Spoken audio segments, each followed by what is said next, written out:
أعوذ بالله من الشيطان الرجيم بسم الله الرحمن الرحيم وإذ قال ربك للملائكة إني جاعل في الأرض خليفة قالوا أتجعل فيها من يفسد فيها ويسفك الدماء ونحن نسبح بحمدك ونقدس لك قال إني أعلم ما لا تعلمون وعلم آدم الأسماء كلها ثم عرضهم الملائكة قال أنبئوني بأسماء هؤلاء إن كنتم صادقين قالوا سبحانك لا علم لنا إلا ما علمتنا إنك أنت العليم الحكيم قال يا آدم أنبئهم بأسمائهم فلما أنبأهم بأسمائهم قال ألم أقل لكم لأعلم غيب السماوات والأرض وأعلم ما تبدون ما كنتم تكتمون.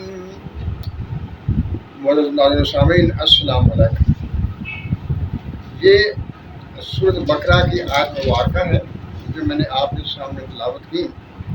آپ سب اس کا ترجمہ بھی جانتے ہیں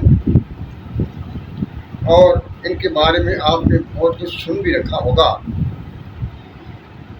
لیکن سوال یہ پیدا ہوتا ہے کہ میں نے یہ آیت مبارکہ آپ کے سامنے تلاوت کیوں کی ہے، اس کا مقصد کیا ہے؟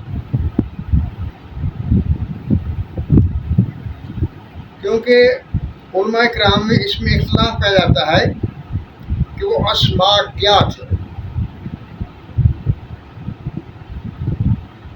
کیا وہ اسماء فرشتوں اور آدم کے لیے مشترک تھے یا الگ الگ تھے؟ اب اس کو سمجھنے کے لیے ہم دیکھتے ہیں کہ فرشتوں نے کیا کہا تھا جب اللہ تعالیٰ نے ان سے مشورہ لیا، ان سے بات چیت کی کہ میں زمین میں اپنا ایک خلیفہ بنانے والا ہوں. تو ان فرشتوں نے اس کے جواب میں کیا کہا تھا؟ ان فرشتوں نے یہ کہا تھا وَنَحْنُ نُسَبِّحُ بِحَمْدِكَ وَنُقَدِّسُ لَكَ، ہم تیری تسبیح بیان کرتے ہیں اور تیری پاکی بیان کرتے ہیں. یعنی انہوں نے یہ کہا تھا کہ ہم اے اللہ تعالیٰ ہم تیری تسبیح و تقدیس بیان کرتے ہیں. یعنی انہوں نے بیان کی بات کی تھی، کلام کی بات کی تھی، تسبیح و تمجید کی بات کی تھی. اور اب جب انہوں نے یہ اعتراض کر دیا تو اس کے بعد اللہ تعالیٰ نے وَعَلَّمَ آدَمَ الْأَسْمَاءَ كُلَّهَا، وہ تمام نام آدم کو سکھا دیے.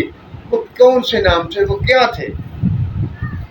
اکثر علماء کرام، اکثر مفسرین حضرات نے یہ بیان کیا ہے کہ دنیاوی اشیاء تھی، جیسے گھوڑا، ریل گاڑی، بس، ٹریکٹر، ہوائی جہاز، توپ، کھانے پینے کی چیزیں، یہ چیزیں تھیں. لیکن یہاں ایک اعتراض وارد ہوتا ہے، اگر اللہ تعالیٰ نے یہ دنیاوی چیزیں، دنیاوی اشیاء کے نام سکھائے تھے تو فرشتوں کا سے کیا مطلب؟ کیا فرشتوں نے کھانا پکانا تھا؟ فرشتوں نے ان پر سفر کرنا تھا؟ یہ فرشتوں کے لیے کیا اہمیت رکھتی تھی چیزیں؟ کیونکہ مقابلے کے لیے ضروری ہے کہ ایسی چیز ہو جو دونوں میں مشترک ہو اور دونوں کے فائدے کی ہو اور دونوں ہی کو اس سے کام پڑتا ہو. کیا ایسا نہیں؟ آپ غور تو کیجیے. اگر فرشتوں اور آدم کا آپس میں مقابلہ تھا تو مقابلہ بھی اسی چیز پر ہونا چاہیے تھا جو دونوں کے استعمال کی ہو، دونوں کے مفاد کی ہو. اب جب اس بات پر غور کیا جاتا ہے تو کیا چیز سامنے نظر آتی ہے؟ وہ صرف یہ چیز نظر آتی ہے کہ وہ کلام تھا، کلام کے ابتدائی حروف تھے، یعنی جسے ہم حروف تہجی کہتے ہیں، جسے ہم الف ب ت کہتے ہیں. ہر زبان کے حروف تہجی ہوتے ہیں. اب یہ نہ کہنا کہ چینی زبان کی حروف تہجی نہیں ہوتے. اکثر پر حکم لاگو ہوتا ہے. جب ہر زبان کے حروف تہجی ہوتی ہے تو کیا کبھی آپ نے سنا کہ وہ جو حروف تہجی ہوتے ہیں وہ کبھی ختم ہو جاتے ہیں یا وہ بیان کرنے میں قاصر رہتے ہیں، کوئی چیز بیان نہیں کرتے؟ ایسا نہیں ہوتا. وہ حروف تہجی جو ہوتے ہیں وہ انسان کا معافی ضمیر بیان کرنے کے لیے کافی ہوتے ہیں. آپ دیکھ لیجئے، اردو کے حروف تہجی دیکھ لیجئے، عربی کے حروف تہجی دیکھ لیجئے، اسی طرح سے انگریزی کے حروف تہجی دیکھ لیجئے اور زبانوں کے دیکھ لیجئے. وہ حروف تہجی جو ہوتے ہیں وہ پورا انسانی معافی ضمیر کو بیان کرنے کے لیے کافی ہوتے ہیں. اور یہی یہ قدر مشترک تھی، کیونکہ فرشتوں نے بھی کلام کے لیے کہا تھا ہم نقدس و نقدس لک، ہم تیری تحمید بھی کرتے ہیں اور تقدیس بھی کرتے ہیں. اب یہی بات تھی کہ اللہ تعالیٰ نے آدم کو حروف تہجی سنا دیے تاکہ وہ فرشتوں کے مقابلے میں تحمید و تقسیم کر سکے، اور جو اس نے کی. جب حروف تہجی آدم نے سیکھ لیے تو جب ان کا مقابلہ ہوا تو انہوں نے فرشتوں نے بھی رب کی تقدیس و تحمید کی اور آدم نے بھی رب کی تقدیس و تحمید کی، اور اس انداز سے کی کہ فرشتے اس کا جواب نہ لا سکے. اور یہ بھی بات یاد رکھیے، اللہ تعالیٰ کا ایک وعدہ ہے قرآن میں جو اللہ تعالیٰ نے کیا، اس نے اللہ تعالیٰ نے فرمایا ہاں اگر تم میں طاقت ہے تو ایک آیت ہی بنا کر لاؤ. یہی بات ادھر بھی تھی، فرشتوں نے بھی تحمید کی تھی، تقدیس کی تھی، لیکن آدم کے مقابلے میں نہیں کر سکے تھے. یہ بات دونوں میں مشترک بھی تھی، یعنی دونوں فرشتوں نے بھی کلام کیا، آدم نے بھی کلام کیا. فرشتوں نے بھی اللہ تعالیٰ کی تقدیس و تحمید بیان کی، آدم نے بھی اللہ تعالیٰ کی تقدیس و تحمید بیان کی، اور وہ غالب رہا.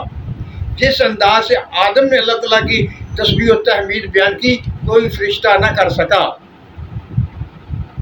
ہاں ذرا سوچیے اس پر، کیا کلام میں حروف تہجی جو تھے وہ فرشتوں کی بھی ضرورت ہے اور آدم کی ضرورت بھی تھی کلام کرنے کے لیے، اور یہی وہ بات مشترک ہے جس پر مقابلہ ہوا تھا. اور آج دیکھیے جو حروف تہجی ہیں جو وہ ختم نہیں ہوتے. آپ جتنی چاہے مضامین لکھ لیں، جتنی چاہے کتابیں لکھ لیں، ان میں کمی نہیں ہوتی، نہ وہ قیامت تک کم ہوں گی. مرس ناظرین سامعین، آپ کے لیے شاید یہ بات نہیں ہو،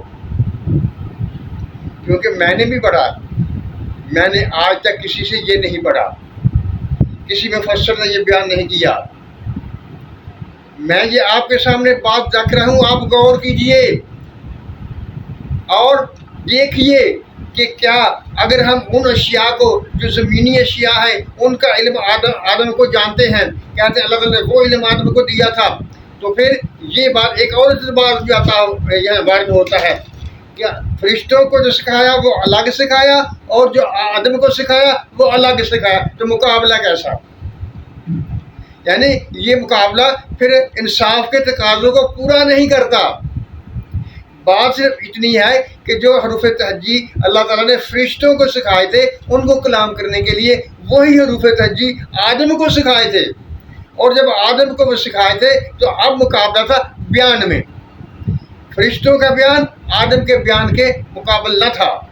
آدم نے جس انداز سے رب تعالیٰ کی تقدیس اور تحمید کی اس طرح سے فرشتے نہ کر سکے، تو لہذا آدم مقابلہ جیت گیا، کیونکہ وہ خلیفہ تھا زمین میں. اللہ تعالیٰ نے اسے اپنا خلیفہ بنا کر بھیجا تھا، تو اس کو کلام بھی قدرت بھی اسی قدر دینا تھی.